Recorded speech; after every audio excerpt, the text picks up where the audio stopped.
Vous êtes tous les mêmes.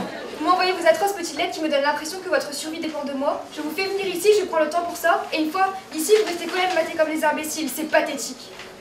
J'ai écrit toute seule avec la même régularité infaillible qui m'était venue quand je travaillais pour Jules. Je dormais dans un petit studio étouffant au-dessus du café. Et après avoir lavé la vaisselle et le sol, je grimpais dans le hamac qui était mon lit et j'écrivais des nouvelles jusqu'à ce qu'il fasse jour. Je t'ai attendu toute ma vie. Qu'est-ce que tu veux, mon amour? Je veux que tu puisses porter le cercueil pour moi. Et mon Dieu, je l'ai porté. Quand il est mort, comme il n'y avait rien à mettre dedans, j'ai pris tout mon temps. Je suis allée chez le menuisier et j'ai demandé qu'il me fasse ce cercueil. Je l'ai tiré avec une corde jusqu'à l'endroit du jardin où je voulais l'enterrer et j'ai creusé. J'ai creusé toute une journée. Je m'arrêtais pour boire entre deux coups de pelle. Un cercueil vide, un cercueil léger. Tout ce que j'avais aimé. Va-t'en maintenant. Va-t'en. Dégage! J'écoutais mon dictaphone et je me suis mis à écrire.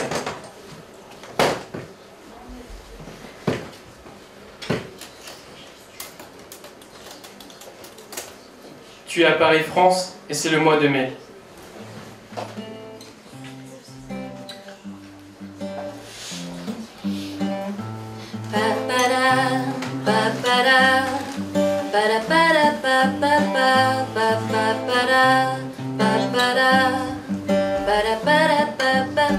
Je travaillais dans un café lorsque Dieu m'a rencontré et il m'a prise avec lui pour aller vivre à Paris.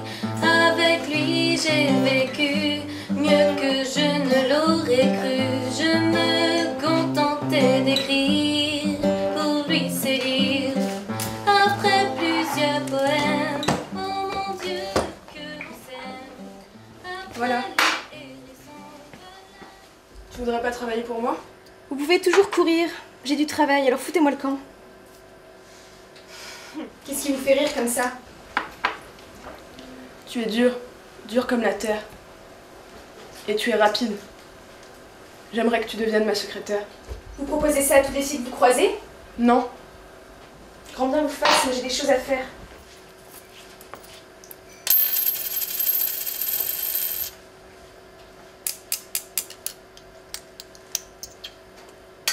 Et merde. Faites entrer l'accusé. Aujourd'hui, 15 juin 1831, nous sommes réunis pour juger le prévenu Évariste Gallois, accusé d'avoir porté atteinte au roi Louis-Philippe. Accusé Gallois, faisiez-vous partie des convives au banquet des vendanges de Bourgogne? Oui, monsieur le président. Le vin coule à flot et je l'étais, je l'avoue, un peu libre. Le vin force ma nature de provocateur. Et c'est ainsi que j'eus l'idée de porter un toast au roi. Voilà ce que j'ai dit. À Louis-Philippe, s'il trahit. Dans votre opinion, un toast porté à la santé du roi des Français était donc un geste affamant à cette réunion? Tout à fait. C'était une réunion des partisans de la République que je soutiens moi-même avec ferveur, car je hais la monarchie. Asseyez-vous. Nous en avons assez entendu. Voici le verdict. Après délibération, Évariste Gallois, acquitté.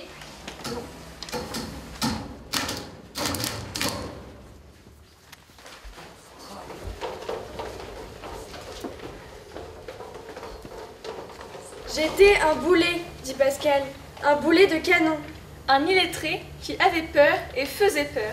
Mon premier poème, je l'ai écrit, après l'avoir dit, plusieurs fois par an, dans ma tête, ma petite tête, pendant 40 ans. Après avoir appris à lire, à écrire, presque seule.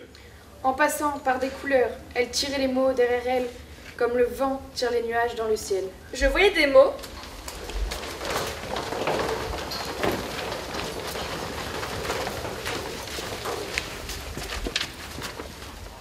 Bleu, Blanc, rose, vert, à l'endroit, à l'envers.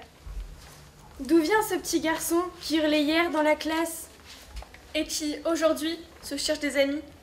Il vient de Tchétchénie comme ils viennent De Géorgie, de Roumanie, de Mongolie, de Djibouti, d'Éthiopie, de Somalie, d'Indonésie. de mauvaises pâtures, de mauvaises récoltes, de mauvais repas, à mon repas. Je me lève. Tu te couches? Je viens de l'Est, Tu es de l'Ouest. et même à l'Ouest. Comment faire pour faire taire Les fureurs de Babel.